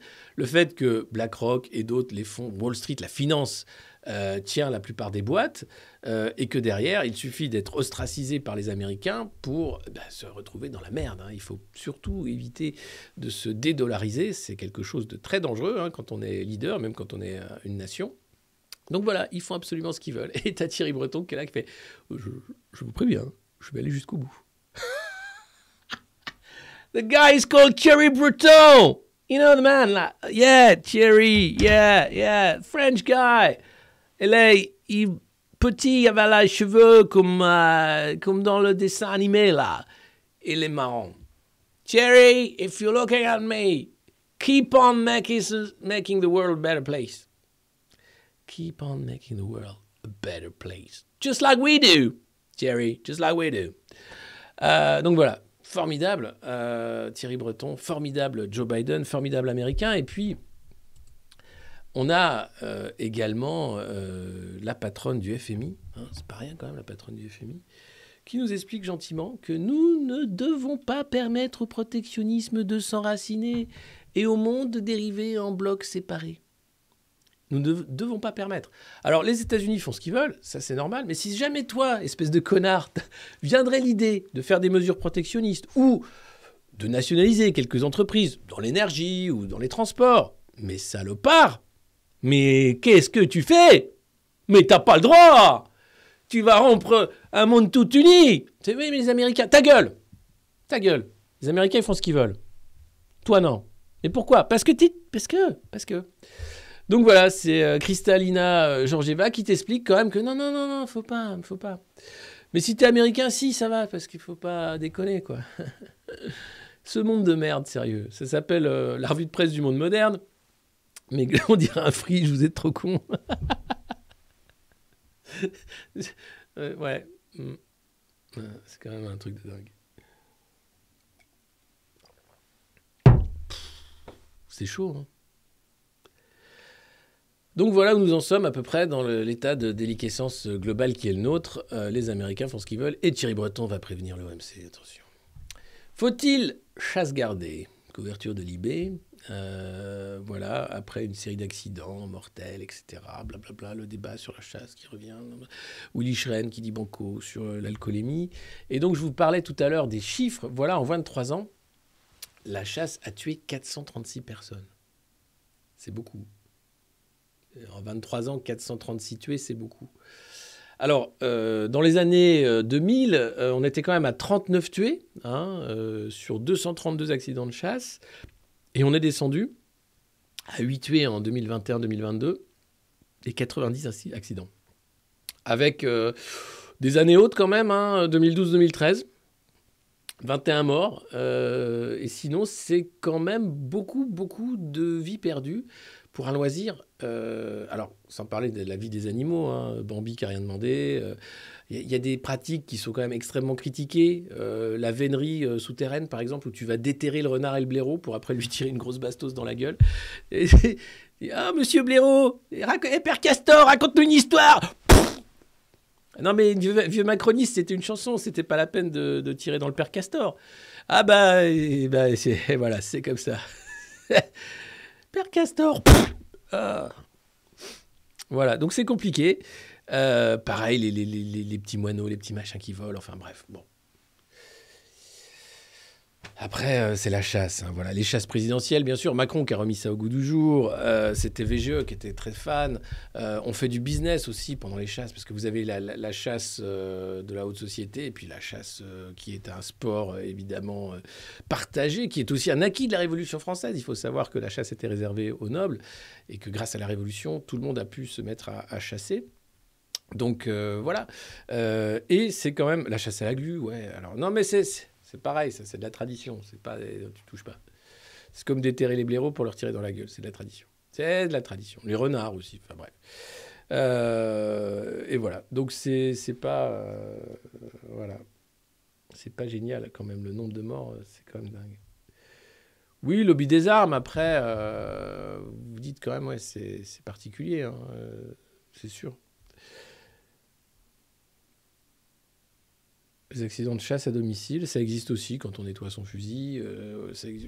Et dans les morts de la chasse, vous avez des chasseurs, des conjoints de chasseurs. Enfin, c'est pas que des gens qui sont pas chasseurs aussi. C'est quand même beaucoup aussi d'accidents au sein de la communauté des chasseurs.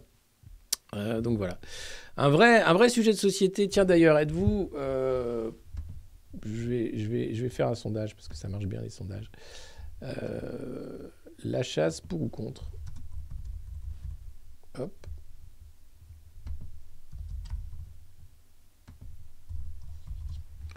C'est parti. Comme ça, après, on voit les résultats. Et on a une meilleure idée de cette communauté des modernos. Qui êtes-vous? Qui êtes-vous, les modernos? Parlez-nous de vous. Ah, il y a du pour quand même, hein. Ah ouais. Ouais, mais le contre est quand même devant pour le moment. Ah, le contre quand même prend bien le dessus. Ah oui, ça va être encore un vote sans appel. En même temps, vous pouvez voter tous 25 fois. Je crois qu'il suffit de dépenser des points de chasse. Alors, sondage en cours. Ouais, j'ai les résultats en direct là.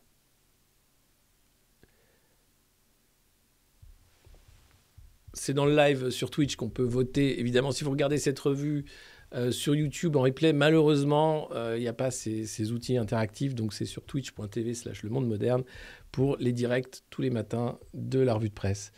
78% pour le moment contre et 23% pour, avec plus de 1000 votes. Ah ouais, ça commence à... Ah, c'est un sujet qui divise. J'aime bien les sujets qui divisent. Emmanuel Macron, par exemple, pour ou contre? Non, je déconne. Mais bon, c'est un sujet qui divise quand même. Hop. Ah oui, mais tu te retrouves avec des balles chez toi, t'as rien demandé. Hein. C'est pas l'interdire, mais la réglementer. Bien sûr, l'interdire, ce serait impossible. Combien d'urbains, je sais pas. Mais vous savez, c'est pas une question d'urbains contre ruraux, parce qu'il y a des ruraux qui sont pas chasseurs et pour qui la chasse, c'est une tannée. C'est-à-dire que quand tu vas aux champignons et que tu as peur pour ta vie, tu te dis qu'il y a un problème. Hein. Et l'idée, que je trouve pas déconnante, d'avoir des jours sans chasse, réservés justement aux promeneurs, ça me paraît pas déconnant. Hein. Contre à 74%. Vous êtes 1101 donc à avoir voté contre. Avec Blood of the Fall qui a contribué avec 33 000 points de chaîne. Voilà, donc comme ça on sait qui vote. C'est vachement bien foutu. Donc 74% des modernos contre la chasse et 26% pour un quart des modernos pour la chasse. Et l'idée bien sûr n'est pas d'interdire la chasse mais de la réglementer. Voilà. Non mais attendez, parce que la question est déconnante, mais moi je ne suis pas contre la chasse. Je suis pour une chasse qui tue pas. Et pour une chasse qui va être faite de manière raisonnée. Parce que après, sur le gibier, c'est pas déconnant que tu puisses aller prélever. Hein. C'est affreux, hein, parce que c'est Bambi, tout ça, etc. Mais vous parlez à tous les gens qui sont éleveurs, qui sont agriculteurs, etc. Ils savent très bien que c'est aussi nécessaire comme la régulation des forêts. Après, c'est le nombre de chasseurs, le nombre de coups tirés, le nombre d'accidents, le nombre de petites bestioles là où tu leur tires dans la gueule, tu dis... C'est peut-être pas nécessaire. Voilà. Mais bon, voilà. Pour manger, ouais, tu fais des très bonnes terrines après, par exemple, de sanglier. C'est très bon. Pour ceux qui aiment ça. Hein. Sinon, la chasse à la corruption bat son plein. Qatar, à la table de Sarkozy et Platini. La coupe servie au dessert. Alors, c'était ce fameux déjeuner à l'Élysée, avec Nicolas, avec Michel, avec l'émir du Qatar, où la France devait voter pour les États-Unis, hein, qui devaient avoir la Coupe du Monde de foot. Et finalement, ils se sont dit, si on votait pour le Qatar, tiens, parce que c'est bien, c'est la première fois qu'un petit pays musulman va organiser une Coupe du Monde. C'est bien de sortir un peu du cadre, c'est bien de... Oh, quelle belle montre. Oh, merci, monsieur Altani, merci, monsieur l'émir. Oh, mais qu'est-ce que c'est? Qu'est-ce que c'est que ça? À la question des enquêteurs, Michel Platini, voilà ce que demandent les enquêteurs. Maintenez-vous n'avoir jamais reçu de cadeau des Qataris, Michel Platini? Absolument. Enfin, dans le cadre de la Coupe du Monde, jamais. Et en dehors? Ah oui, certainement. Ils ont toujours tendance à offrir des montres. Hein. Doit-on les accepter ou les refuser? C'est-à-dire, bon, personne n'est dupe. Hein. Bien sûr qu'ils ne vont pas donner une montre pour avoir la Coupe du Monde. Mais en revanche, après, ils peuvent dire, ah tiens Michel, choisis. Tu veux quoi? Une Lamborghini, une Fiat, prends ce que tu veux. C'est moi qui offre. C'est moi qui offre. Donc, c'est pas la corruption, c'est normal. C'est oulala, c'est normal. Et donc, Michel Platini n'a pas été mis en examen pour le moment. Il était allé voir Macron, d'ailleurs, pour se plaindre un peu du traitement judiciaire de cette affaire. Macron, lors d'une interview, d'ailleurs, à la radio, avait dit combien il avait d'admiration pour Michel Platini. Donc, pour le moment, c'est... Et puis, bien sûr, Nicolas Sarkozy ne cache pas également son énorme admiration pour Emmanuel Macron. Sacré Nicolas. Sachant que le premier discours qu'il a fait après sa rouste en 2012, c'était bien entendu au Qatar. Voilà. Mais c'est pas... Sachant qu'il est maintenant au bord d'Accor Hôtel, propriété du Qatar, qu'il est fan du PSG, propriété du Qatar, que les Qatar Papers qui sont sortis dans Blast montrent les connexions étroites entre Bernard-Henri Lévy, Nicolas Sarkozy et le Qatar. Mais non, mais c'est pas...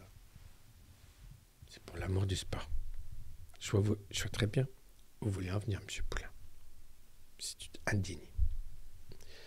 Oui, bien sûr. Il est où ton bracelet qui fait bip? Sinon, dans la catégorie, mais il se moque de nous ou bien, cumule des mandats, et pas des mandats, des emplois. Ah bah l'emploi, ça ils connaissent. Hein. Éric Ciotti quand même qui a fait bosser sa femme avec de nombreux emplois, pas fictifs vous allez voir, mais c'était pas non plus des emplois où elle bossait beaucoup. Hein. C'est sorti dans le Canard hier. on apprend que Caroline Magne, l'ancienne épouse d'Éric Ciotti, qui est candidat à la présidence du parti LR, une boule puante pour m'empêcher de prendre la direction de ce grand parti républicain. Oh, Éric, quand même. Non, si. Elle a cumulé durant plusieurs années différents emplois de nature politique. En 2007, elle devient collaboratrice du député, à temps partiel. Oui. Elle est aussi employée au conseil départemental des Alpes-Maritimes, dont son mari est élu à partir de 2008. Puis elle devient directrice adjointe de cabinet du maire de Nice, Christian Estrosi, qui est maintenant macroniste. Ensuite, attendez, c'est pas fini. Oh, non. Elle y ajoute un poste à la communauté urbaine de Nice. En 2016, elle quitte bien son poste à l'Assemblée, mais les 2 années précédentes, selon le Canard, elle a trouvé le temps d'assurer la direction des services de la commune de la Colle-sur-Loup. Ah, la Colle-sur-Loup, c'est pas mal ça. Toujours dans les Alpes-Maritimes. Alors, Éric Ciotti a réagi dans un communiqué.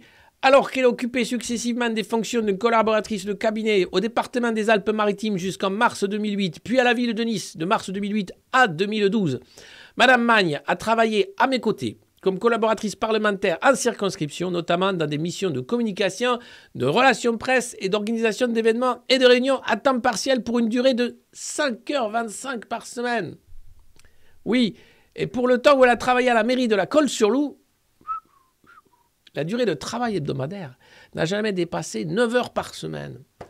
Et les mecs veulent que tu bosses pas 35 heures, et ils veulent que tu bosses jusqu'à la mort, et ils tranquille à la colle, hein. Ouais, je fais 5 heures par semaine, là. Wow. Ouais, mais je cumule, hein, avec un emploi à 9 heures. Par semaine aussi, oui, bien sûr. Donc ça fait combien, ça? Bah, ça fait 14 heures par semaine, hein. Ouais, c'est du taf, hein. C'est du taf, hein. Et après, c'est eux qui te font des leçons, quoi. Sur le fait qu'il y a une feignasse, que les Français ne travaillent pas assez, il faut travailler plus, enfin... C'est pas en faisant des mi-temps comme ça, des quarts-temps, c'est pas en faisant des petites heures à droite à gauche de ménage que tu vas t'en sortir, hein, Caroline. Ah, mais je fais pas des ménages, hein. Ah non, pardon, excuse-moi. Oui, mais enfin, je veux dire, c'est pas... Il te faut un emploi. Il te faut un emploi. Donc voilà, c'est pas sérieux, évidemment que c'est pas sérieux, mais qu'est-ce que vous voulez? Les mecs, après, ils sont là, ils sont en cravate et ils t'expliquent comment faut faire. Dans les Échos, propriété, là encore, de Bernard Arnault, Saint Bernard Arnault, le saint patron du CAC 40, le Carrefour acte le déclassement de la société française. Et oui, avec le lancement de l'enseigne Atacadão. Atacadão, ça vient du Brésil, en fait, c'est l'enseigne des pauvres au Brésil, qui appartient à Carrefour. Ils se sont dit, tiens, mais en fait, la France est en train de devenir aussi tarée que le Brésil, hein. Il y a des riches qui vont prendre des taxis aériens et les pauvres vont s'entretuer, donc dans des favelas. Donc avant les favelas, on va avoir le supermarché des favelas qui arrive en France. Atacadão. Le groupe Carrefour s'adapte à une évolution inquiétante de la société française, le délitement de la classe moyenne et une paupérisation rampante des ménages qui scindent la population en 2 camps, les aisés d'un côté et les défavorisés de l'autre. Atacadão. Alors, vous allez voir, hein, c'est pas le carnaval do Brasil. L'idée, c'est la fin de la classe moyenne. Ça fait longtemps que je le dénonce également. C'est clair que c'est le projet. Hein, l'idée qu'il y ait une classe d'ultra-riches et puis une classe de pauvres qui obéit et qui se dépolitise. Ça me paraît être assez visible. Il faudrait être aveugle pour ne pas le voir. Et donc, 2 camps, les aisés et les défavorisés. Sur la matrice des pays en voie de développement, ce qui est devenu la France, donc, on est passé de pays développés à pays en voie de développement. Hein, avec François Braun qui t'explique qu'il ne faut pas emmener les enfants à l'hôpital. Hein, c'est pas la peine. Hein. Non, c'est... Parce que... Non, mais c'est pas parce que... Non, parce qu'il faut... Ça va, c'est pas parce que tu t'es coupé un bras que tu vas aller aux urgences. Hein, ça se recoue tout seul, un bras à la maison. On va pas non plus engorger le service des urgences. Oui, merci, monsieur le ministre, mais quand même. Donc, sur la matrice des pays en voie de développement, l'hypermarché des années 70-80, Carrefour, je me rappelle, c'était incroyable. Hein, et ça rassemblait l'ouvrier, l'employé, le cadre, le patron. Tous achetaient du Coca-Cola, des yaourts Danone et du shampoing L'Oréal. Beau placement de produit de la part de l'éditorialiste des Échos. Les plus riches mettaient plus de viande et de meilleurs vins dans leurs chariots. Les plus modestes côtoyaient les plus favorisés dans les allées et n'avaient pas le sentiment du déclassement. Ils rêvaient même d'ascension sociale. L'heure a sonné de la fin du tout le monde sous le même toit. selon l'expression de l'expert Philippe Gutzmann. Alors c'est fini, vous n'irez plus faire vos courses à Carrefour, selon que vous soyez patron ou ouvrier, employé, etc. Mais vous pourrez aller faire le carnaval de Brésil à Atacadão. Bonjour, je voudrais acheter 50 kilos de riz. Oui, parce que c'est des grosses palettes, en fait, où tu prends voilà, il n'y a que 9000 références de produits contre 44 000 à Carrefour, et ça coûte moins cher, évidemment. Et quand tu n'as pas de thunes, l'idée, c'est pas de dire qu'on va te payer plus. Non, on va toujours te payer moins, mais tu pourras acheter des produits moins chers de moins bonne qualité. Et arrêtez de te plaindre, s'il te plaît. Oui, je sais que tu vis dans ta voiture, mais ne te plains pas, tu as encore une voiture. Certes, elle est à l'arrêt, tu ne peux plus mettre d'essence, mais enfin, je vois pas où est le mal. Hein. Tu as un toit sur la tête. Un toit ouvrant, oui, mais c'est quand même... Je veux dire, c'est pas la peine de se plaindre. Hein. Il y en a qui sont même pas sous une tente quechua. Donc c'est un peu le... Voilà, à vue de nez, au pifomètre, là où nous nous dirigeons, gentiment. Et c'est d'une tristesse sans nom. Et Carrefour acte donc la paupérisation de la société française avec Atacadão. Je ne sais pas si on dit Atacadão. Si vous avez Est-ce qu'il y a des gens qui parlent portugais ici? Atacadão. Il prépare l'accélération de la misère, absolument. Mais c'est-à-dire que rien n'est fait, en fait. La pauvreté est un choix politique. Hein, on pourrait partager les richesses, on pourrait partager les gains de productivité. Non, il est choisi, en fait, d'enrichir davantage la caste de rentiers et de profiteurs, les parasites, aux dépens des travailleurs, aux dépens de ceux qui sont dans la nécessité. C'est pas normal que dans un pays comme la France, on ait des queues d'étudiants pour essayer d'aller aux banques alimentaires. C'est pas normal qu'on ait 10 millions de pauvres. C'est pas normal qu'on ait des gens qui n'arrivent pas à finir le mois en ayant plusieurs emplois. C'est pas normal que le Figaro nous fasse un article sur le bonheur du multi-emploi. Non, c'est pas normal. Et c'est pas normal que les gens se fassent avoir systématiquement. Donc voilà, cette revue de presse, elle est là aussi un peu pour remuer les méninges. Atacadão, on n'entend pas les accents. C'est vrai, c'est dommage. Ah, ça c'est le moment. Ramenez vos copains. On va parler des grandes manœuvres de l'armée française. Partagez là. C'est le moment où là... Quand j'ai lu ça ce matin, j'ai dit, putain, j'ai pensé à la 7e compagnie, j'ai pensé à la Grande Vadrouille, j'ai pensé au meilleur film des Charlots, j'ai pensé à tout ce comique troupier qui a fait quand même le ciment, le sel du cinéma français, qui n'est plus que l'ombre de lui-même. Mais moi, je pense que pour relancer le cinéma français, avant de parler des manœuvres de l'armée française, ça fait longtemps que j'ai dans les cartons et que je porte une adaptation française de Star Wars, La Guerre de l'Étoile. Parce que les Américains passent leur temps à adapter des films européens parce qu'ils savent très bien que s'ils les sortent aux États-Unis, les gens ne comprennent pas. Donc ils remplacent par exemple Danny Boone par Will Smith. Alors ça ne marche pas, mais bon, ils essayent. Mais imaginez un remake de La Guerre des Étoiles, made in France, quoi. Avec Gérard Depardieu dans le rôle d'Obi-Wan Kenobi. Ah oui, ça pourrait être pas mal. Avec Clovis Cornillac dans le rôle de Chewbacca et Jamel Debbouze dans le rôle de C3PO. On peut faire un casting de ouf, hein. Danny Boone dans Dark Vador. Non, il faut un plus vieux, François Berléand en Dark Vador. Ouais. Didier Bourdon, Maître Yoda. Voilà. C'est-à-dire un remake quoi, de La Guerre des Étoiles. Moi, ça me paraîtrait super. Donc, allez, bon, après ces conneries, on va parler des grandes manœuvres de l'armée française. Oui, je sais, vous voulez savoir qu'est-ce qui va se passer. Eh bien, l'armée française sera en ordre de bataille à l'approche du printemps 2023. Plus de 10 000 militaires français vont s'engager aux côtés de militaires de plusieurs pays européens, mais aussi des États-Unis, dans des manœuvres d'une ampleur inédite. C'est le cadre de la volonté d'Emmanuel Macron de préparer l'armée et les forces militaires françaises à un conflit majeur. Il faut mettre la France en économie de guerre. Donc, avant que l'économie soit en guerre, il faudrait que la France soit en guerre également, et donc que l'armée soit prête à toute éventualité de guerre. Ça me paraît tout à fait évident, Monsieur le Président. D'ailleurs, j'ai théorisé ça dans un livre que je vous ai dédié à chacun d'autres, et que vous pouvez tout à fait trouver en librairie dès à présent. Et donc, alors, comment ça s'appelle les grandes manœuvres? Eh bien, ça va s'appeler Emex Orion. Hein, c'est Vulcain qui a dû dire « Ah, je veux bien un nom, ça.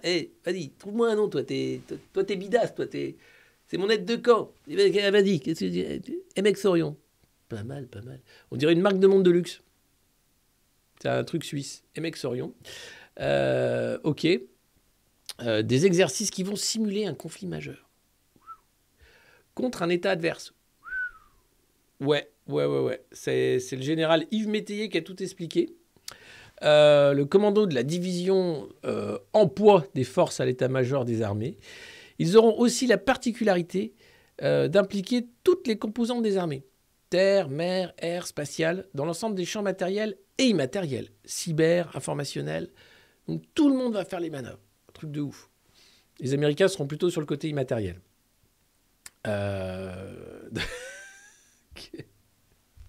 Et MX Orion. C'est génial. Alors, la première partie, la première phase, qui va être de février à mars. 7000 bidas qui seront mobilisés dans le sud de la France, de Sète à Castres. Et en Méditerranée, des exercices amphibies et aéroportés, avec un objectif, établir une tête de pont dans un pays fictif, baptisé Arnland. Ils auraient pu prendre le... c'était quoi le faux pays qui a été inventé sur Twitter? Merde, j'ai déjà oublié. C'est pas le Liechtenstein, mais c'est pareil. Le Vasilstein, le Listenbourg, merci. Ils auraient pu prendre le Listenbourg, ils ont pris l'Arnland, ok, en proie à une déstabilisation orchestrée par des milices appuyées par un État hostile nommé Mercure.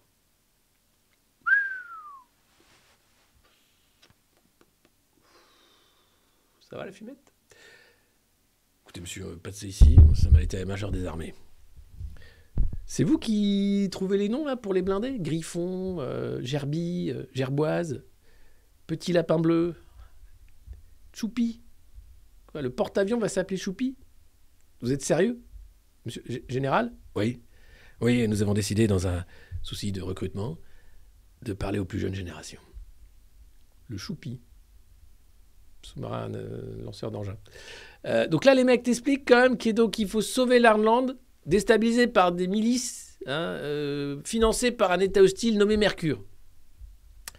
Lors de cette phase, 7000 militaires donc vont être mobilisés.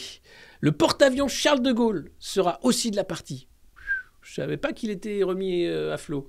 Mais si, tout comme 2 porte-hélicoptères et une vingtaine d'autres bâtiments, dont des sous-marins. Donc l'idée, c'est de voir si tout marche. Hein. Tu mets le contact, ça démarre, c'est bon. Est-ce que tu peux faire 300 mètres en direction des côtes? Alors attends, parce que il y a le radar là. Il marche pas celui-là. Attends. Ah voilà, c'est bon, si ça s'est allumé. Parce que tout est sur TO7. Hein. Les mecs n'ont pas remis à jour, c'est codé en COBOL, c'est compliqué quoi. Mais bon, globalement, voilà. On va voir si ça pète ou si ça tient. Ça doit tenir. Hein. Ça, c'est la première phase avec exercice amphibie. Bon, tu te dis, bon, ça va bien se passer. Normalement, oui. Ensuite, il y a la deuxième phase, qui est qualifiée de civilo-militaire, qui est prévue de mi-mars à fin mars. Organisée sous l'égide du Secrétariat général de la Défense et de la Sécurité nationale, le SGDSN. Elle est destinée à tester les différents moyens de soutien civil aux armées en cas d'engagement majeur dans des domaines comme la santé, le transport ou la lutte informationnelle. Donc là, c'est la deuxième phase. Et puis ensuite, donc là, c'est la distribution de bouffe, c'est limite, qu'est-ce qu'on fait quand c'est l'effondrement pour de vrai, hein? Est-ce que l'armée peut tenir le truc pendant quelques jours ou est-ce qu'on va chercher la hache et le fusil ou comment ça se passe?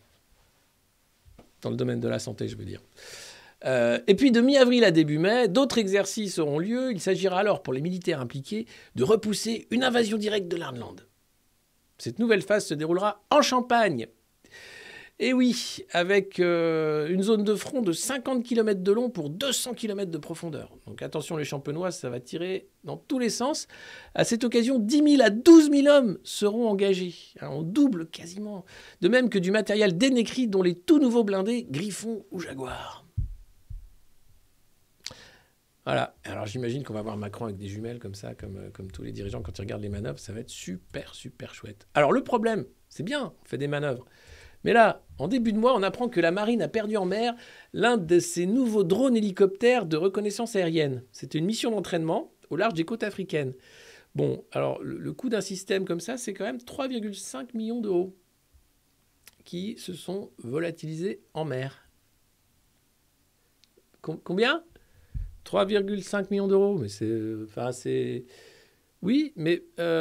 et pourquoi le caporal Kevin, qu'est-ce qu'il a fait avec le drone ? Bah, il a confondu avec Call of Duty. Ah ! Et du coup, bah, on a perdu le drone. Ah ! À 3,5 millions. Oh, ouais. Ah. Bah, ça tombe bien parce qu'on fait des grandes manœuvres là en février-mars. Tu fais quoi en février-mars, caporal Kevin ? Je joue à Call of Duty sur Twitch ? Non, tu viens avec nous. Ouais, dans le sud, c'est la première phase. Hein, on va sauver l'Irlande de Mercure. À la base, oui, on a plus de 2000 véhicules engagés, hein, y compris des sous-marins. Je viens, je peux venir ? Ouais, bien sûr tu viens. Bien sûr tu viens. Oh, déconne pas. C'est génial l'armée française. Non mais là tu te dis, wow, les gars, bon, les mecs perdent un truc à 3 millions. Au large du côte africaine. Ils vont s'engager dans des grandes manœuvres. Je veux bien. Il n'y a aucun problème avec ça, mais ça coûte combien ?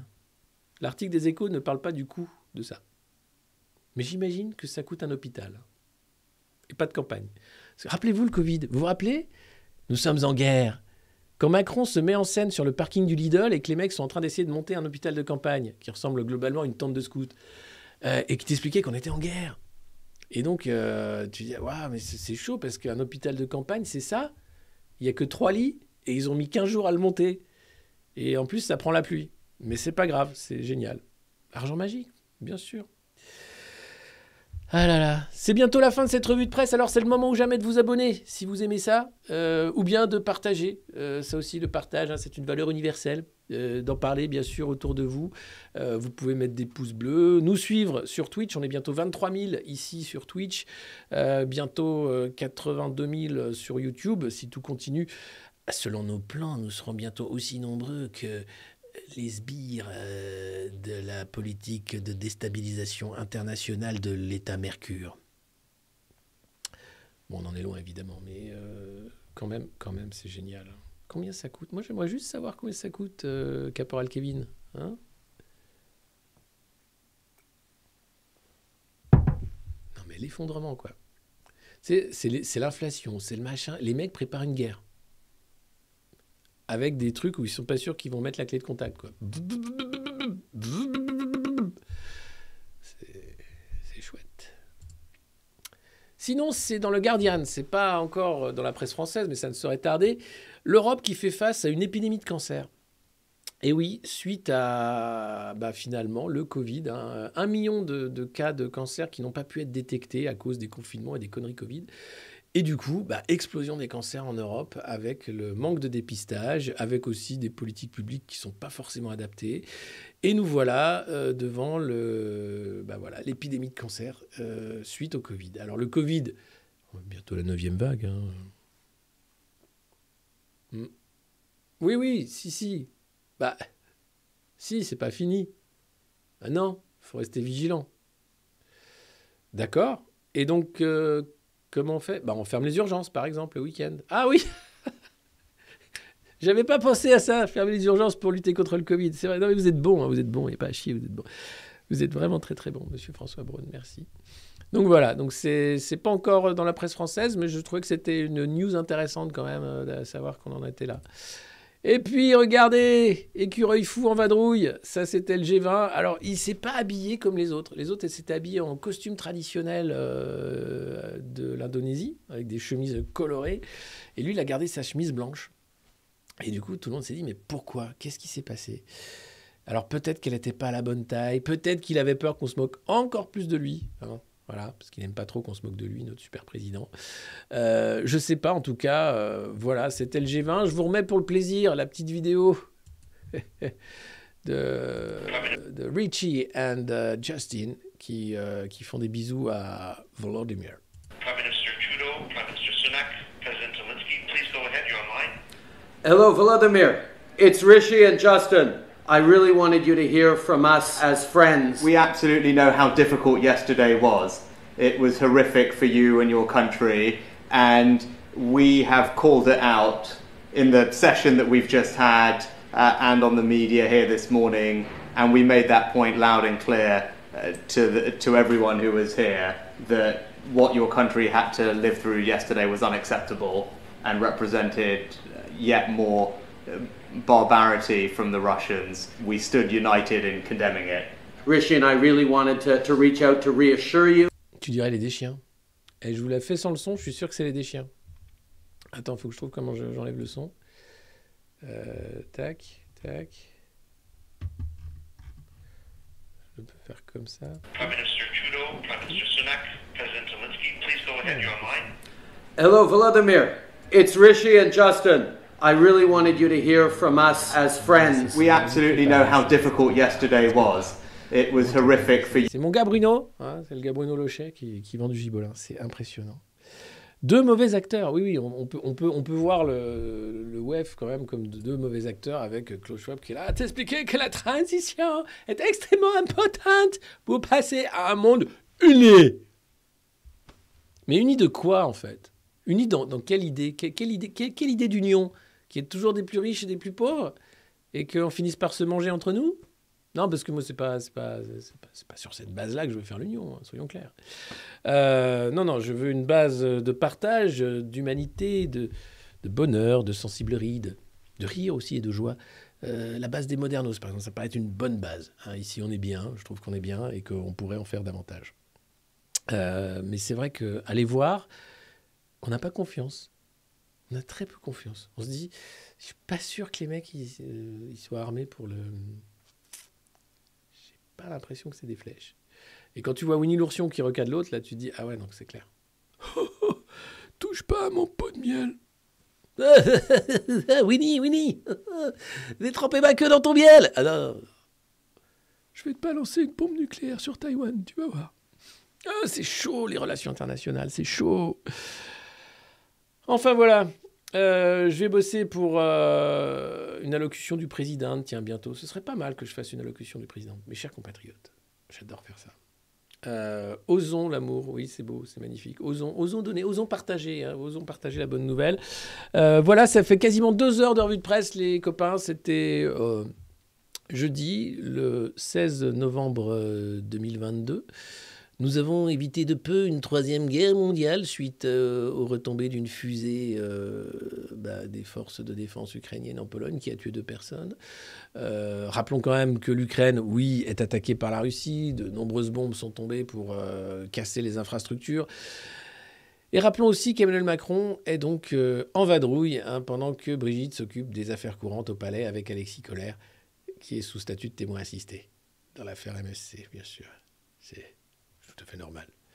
On est le 17. Ah bah j'ai pas mis la bonne date alors. Si, j'ai mis la bonne date en plus, c'est moi qui sais pas lire. Voilà, on est le 17. Mais, et alors? Et j'ai envie de dire, et quelle date est le 17 novembre dans le calendrier républicain, s'il vous plaît? Est-ce qu'il y en a un qui sait? Et je crois que c'est l'anniversaire de Malika aujourd'hui. Donc on va souhaiter un très bon anniversaire à Kika, qui est notre modératrice quand elle peut le faire, et une fan modernos de la première heure. Donc voilà, bon anniversaire. C'est comme pour le son. Quoi, le son? Il est pas bien, le son? Quoi? Le son... Le 26 Brumaire, merci. Et c'est l'anniversaire des Gilets jaunes. Ah bah alors, fantastique anniversaire, les Gilets jaunes.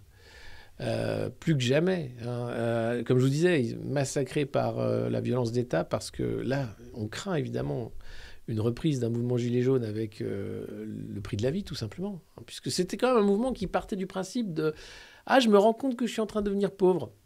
C'était pas la promesse initiale.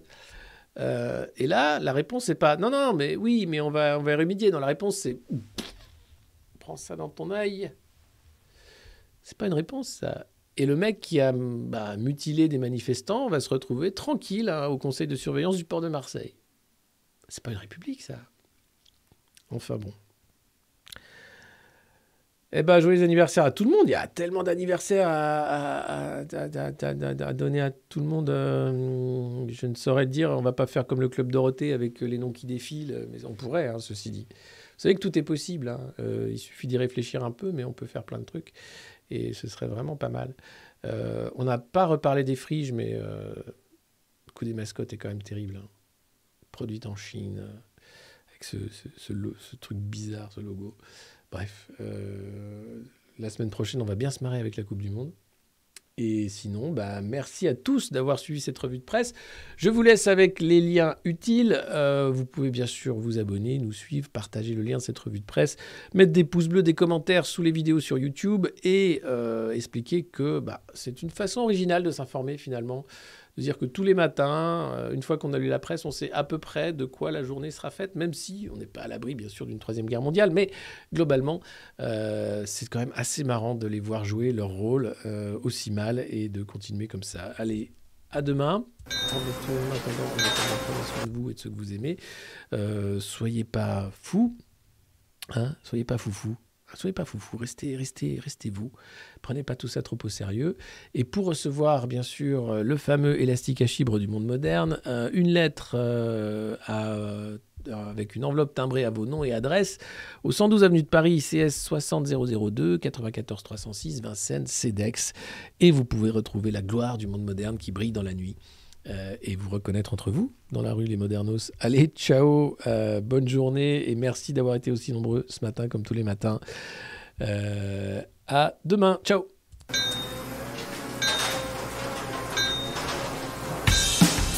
Dis père, peux-tu me chanter cette chanson, vieux macroniste?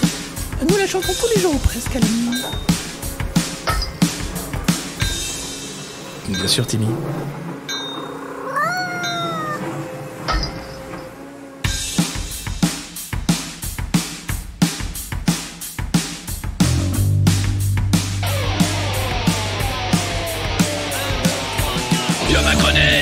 Vieux macroniste.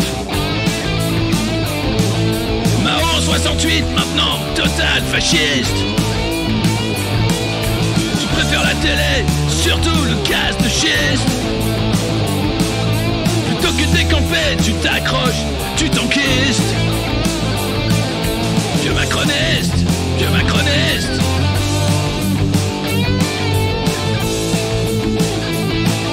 J'espère que tu mourras dans ton vomi. Vieux macroniste, arrête de nous faire chier, toi et tes amis.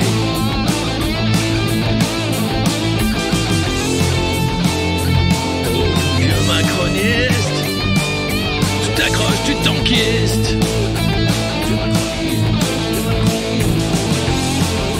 À la retraite depuis 15 ans, les autres tu t'en fiches.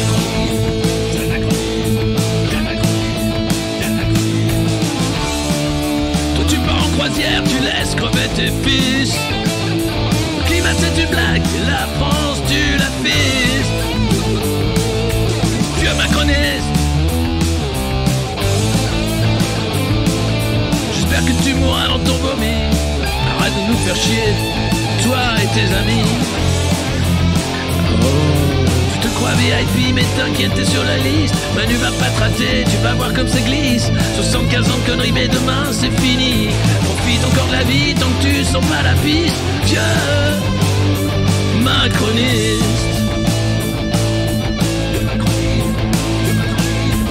jeune, vieux macroniste, jeune, vieux macroniste, jeune macroniste. Putain c'est la chialance, t'as déjà une vie triste.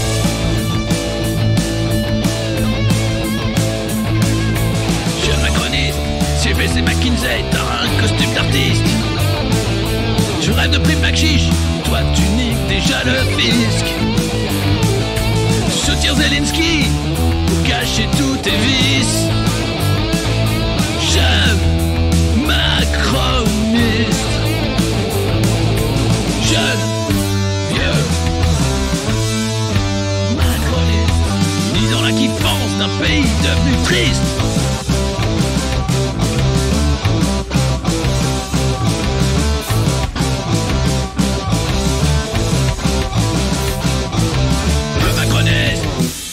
Ah, ça, c'est de la chanson comme on aime ici.